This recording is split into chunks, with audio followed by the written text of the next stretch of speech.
오늘 잠시 세상의 소음에서 벗어나 우리 영혼에 깊은 울림을 주는 질문 하나를 던져보려 합니다.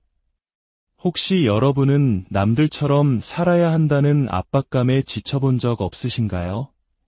모두가 가는 길, 모두가 옳다고 말하는 기준에 나를 맞추기 위해 애쓰다가 진정한 나 자신을 잃어버린 듯한 공허함을 느껴본 적은 없으신가요?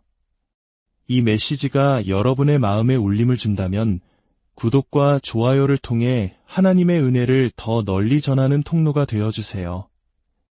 이 말씀을 듣는 모든 분들께 주님의 평안이 함께하기를 기도합니다.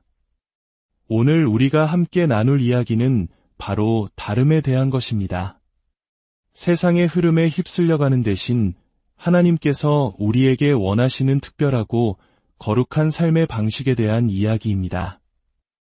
이 이야기는 지금으로부터 약 2000년 전 극심한 박해 속에서 희망을 찾던 초대교회 성도들에게 사도 베드로가 보낸 편지에서 시작됩니다.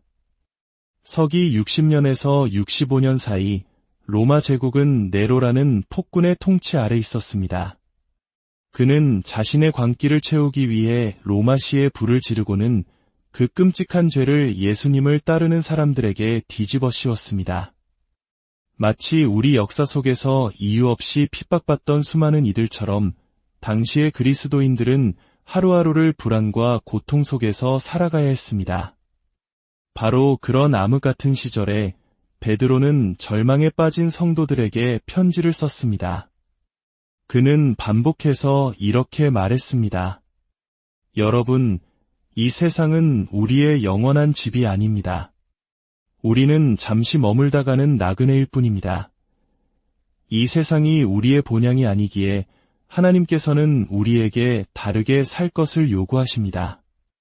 예수님을 따르는 사람이라면 세상과는 다른 가치관, 다른 열정, 다른 시간과 물질의 사용법을 가져야 합니다.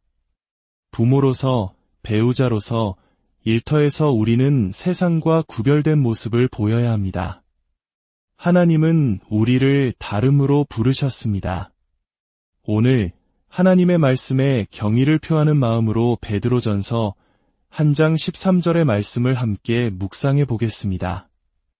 그러므로 너희 마음의 허리를 동이고 근신하여 예수 그리스도께서 나타나실 때에 너희에게 가져다 주실 은혜를 온전히 바랄지어다. 너희가 순종하는 자식처럼 전에 알지 못할 때에 따르던 너희 사욕을 본받지 말고 오직 너희를 부르신 거룩한 이처럼 너희도 모든 행실에 거룩한 자가 되라. 기록되었으되 내가 거룩하니 너희도 거룩할지어다 하셨느니라. 외모로 보시지 않고 각 사람의 행위대로 심판하시는 이를 너희가 아버지라 부른즉 너희가 나그네로 있을 때를 두려움으로 지내라. 베드로의 이 강력한 메시지 앞에서 오늘날 우리 자신을 돌아보게 됩니다. 혹시 우리가 그리스도를 온전히 따르지 못하게 막는 가장 큰 장애물이 세상에 속하고 싶어하는 마음, 남들처럼 보이고 싶어하는 욕망은 아닐까요? 하나님께서 우리에게 다르라고 명령하셨음에도 불구하고 우리는 세상 사람들과 똑같이 보이려고 그들의 문화에 어떻게든 끼어들려고 발버둥 치고 있지는 않습니까? 기억하십시오. 예수님은 우리에게 세상에 섞여 들어가라고 말씀하신 적이 없습니다. 오히려 세상의 빛과 소금이 되어 어둠 속에서 밝게 빛나라고 하셨습니다. 세상의 풍조를 따르지 말고 오직 하나님의 뜻을 분별하여 변화를 받으라고 하셨습니다. 우리는 왜 그토록 평범함을 갈망할까요? 잠시 주위를 둘러보십시오. 세상이 말하는 평범함의 실체는 무엇입니까? 평범함은 빛에 허덕이는 것이고 중독에 얽매이는 것이며 두려움에 떠는 것입니다. 평범함은 깨어진 관계와 불면의 밤, 끝없는 불안과 우울입니다. 저는 그런 평범함과는 아무런 상관도 하고 싶지 않습니다.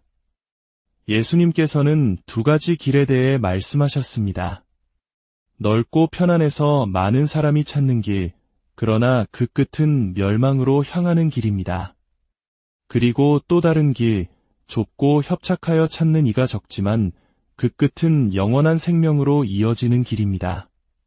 저는 우리가 그 소수의 길을 걷는 사람들이 되기를 기도합니다.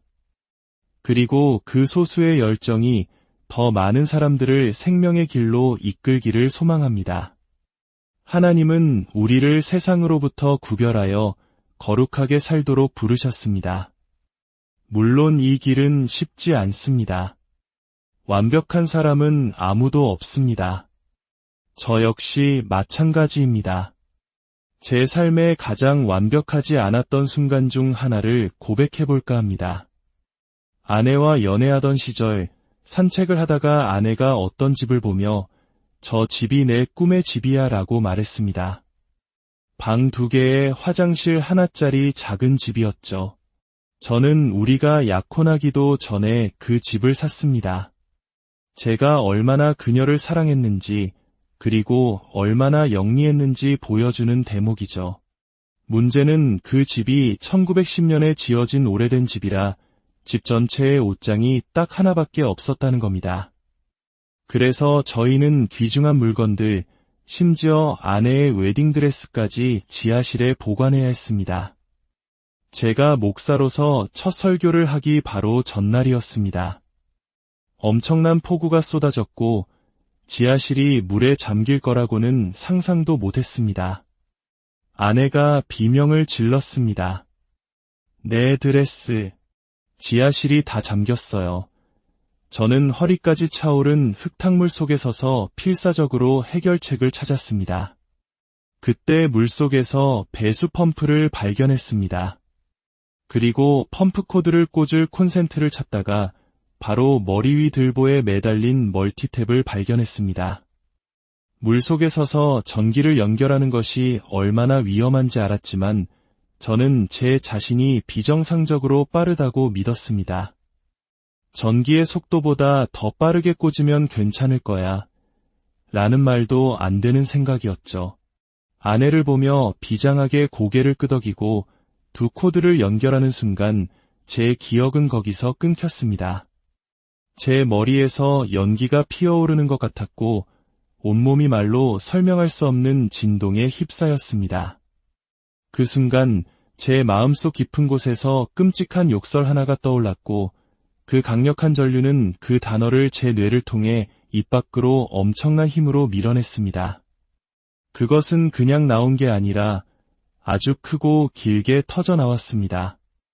아내는 곧 하늘에서 예수님을 뵙게 될 남편의 마지막 유언이 그 끔찍한 욕설이라는 사실에 경악했고 저 역시 제 입에서 나온 말에 충격을 받았습니다. 잠시 후 전류가 멈추고 아내가 저에게 물었습니다. 살아있어요. 저는 대답했습니다. 차라리 죽는 게 나을 뻔했어. 24시간도 채 지나지 않아 하나님의 생명의 말씀을 전해야 할 바로 그 입으로 하나님이 가장 싫어하실 만한 말을 내뱉었다는 사실이 저를 깊은 자괴감에 빠뜨렸습니다. 많은 분들이 그 정도 상황이면 그럴 수 있지라고 말할지도 모릅니다. 그것이 세상의 평범한 반응일 테니까요. 하지만 문제는 하나님은 우리를 평범하게 살라고 부르시지 않았다는 것입니다. 우리는 다르게 살도록 부름받았습니다. 물론 그 이후로 저는 입 밖으로 욕설을 내뱉지 않도록 훈련했습니다. 하지만 오랫동안 제 마음속에서는 그 단어들을 멈추지 못했습니다. 겉으로 드러나는 행동이 바뀌었다고 해서 내면의 근원이 예수님의 은혜로 변화된 것은 아니었던 것입니다. 오늘 베드로의 말씀을 다시 한번 깊이 들여다봅시다. 베드로전서 1장 14절입니다. 너희가 순종하는 자식처럼 전에 알지 못할 때에 따르던 너희 사욕을 본받지 말고 오직 너희를 부르신 거룩한 이처럼 너희도 모든 행실에 거룩한 자가 되라. 기록되었으되 내가 거룩하니 너희도 거룩할지어다. 여기서 주목해야 할 점은 성경이 내가 행복하니 너희도 모든 일에 행복하라고 말하지 않는다는 것입니다.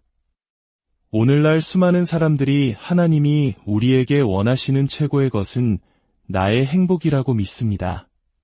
하지만 행복은 일어나는 일에 기반하며 세상 일은 항상 우리를 행복하게 만들지 않습니다. 때로는 불행한 일이 닥치기도 합니다.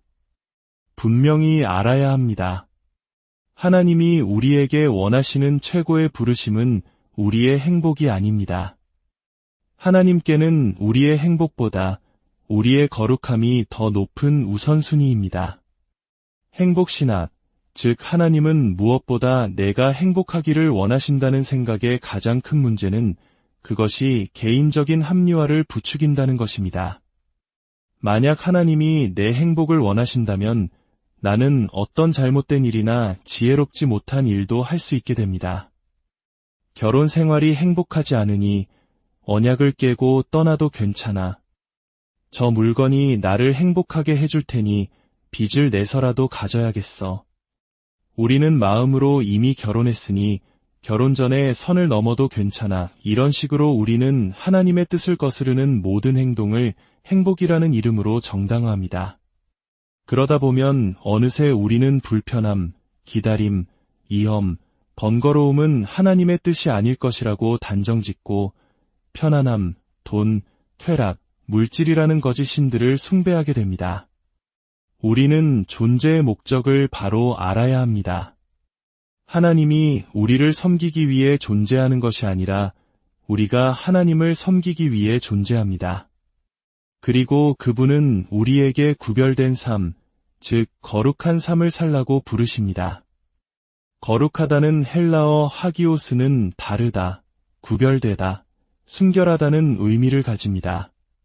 세상의 방식을 따르지 않고 하나님을 위해 구별된 삶을 사는 것, 그것이 바로 거룩함입니다.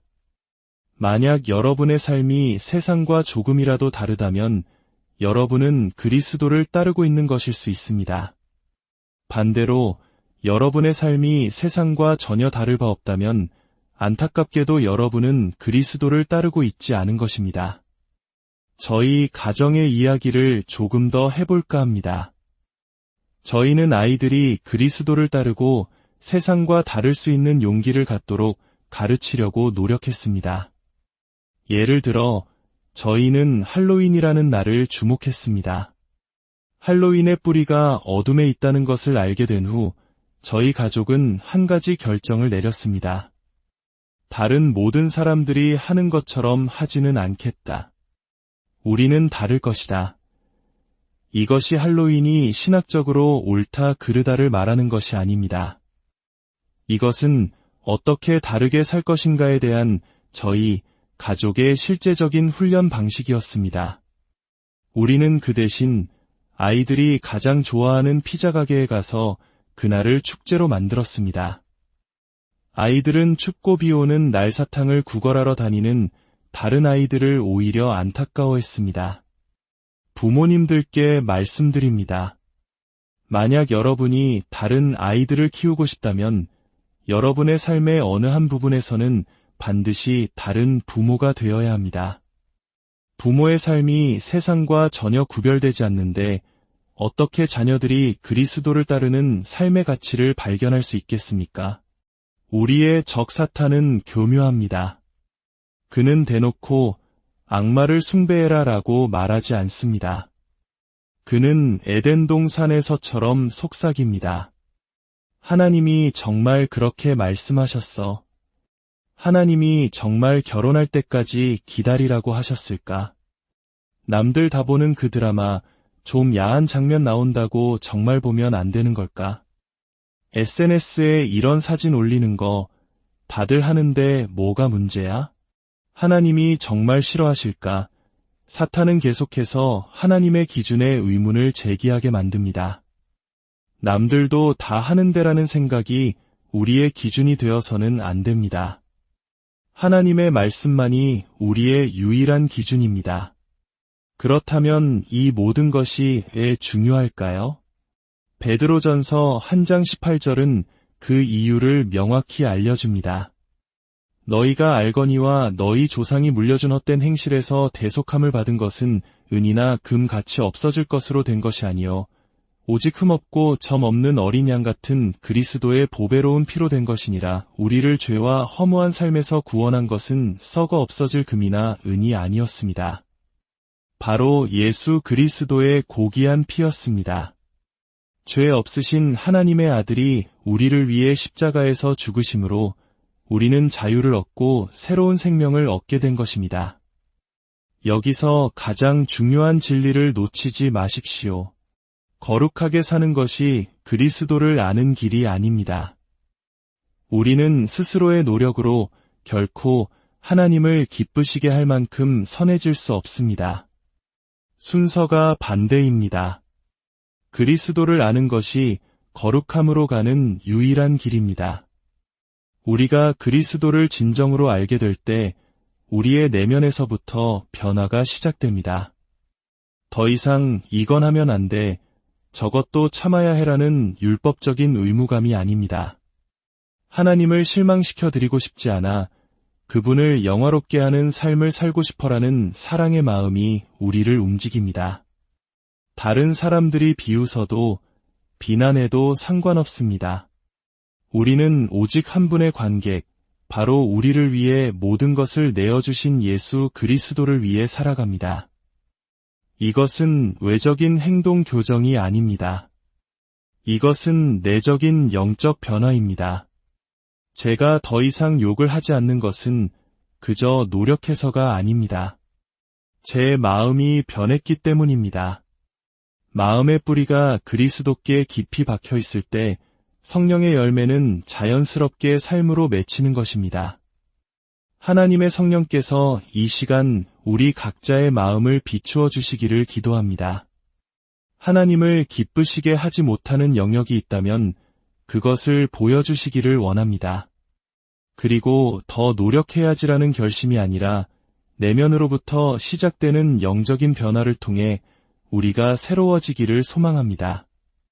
우리의 마음을 바꾸시고 생각을 새롭게 하시며 내면을 다르게 만들어 주십시오. 그리하여 우리의 외적인 행동이 변화되게 하시고 주님과 깊은 사랑에 빠져 이전과 같은 모습으로 머물 수 없는 우리가 되게 하여 주십시오. 이 시간 여러분의 마음에 어떤 영적인 무게감이 느껴지십니까? 과거의 죄 때문에 혹은 지금 짓고 있는 죄 때문에 하나님께서 나를 용서하실까, 사랑하실까 의심하고 있습니까? 기억하십시오. 하나님은 여러분의 행위 때문에 여러분을 사랑하시는 것이 아닙니다. 하나님은 그분의 존재 자체가 사랑이시기 때문에 여러분을 사랑하십니다. 여러분이 어떤 일을 했든 그분의 사랑은 변치 않습니다. 우리는 모두 죄인입니다. 하나님의 완벽한 기준에 미치지 못합니다. 그러나 하나님께서는 그런 우리를 위해 죄 없으신 아들 예수님을 보내주셨습니다. 예수님께서 우리 죄를 대신해 십자가에서 죽으시고 부활하심으로 누구든지 그 이름을 믿는 자는 구원을 얻고 영원한 생명을 얻게 되었습니다. 오늘 예수 그리스도 안에서 새로운 삶을 시작하기 원하시는 분이 계십니까? 여러분은 단 한 번의 기도로 영원히 변화될 수 있습니다.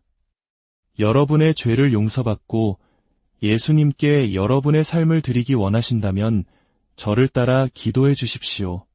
하늘에 계신 아버지 하나님, 제 삶을 주님께 내어드립니다.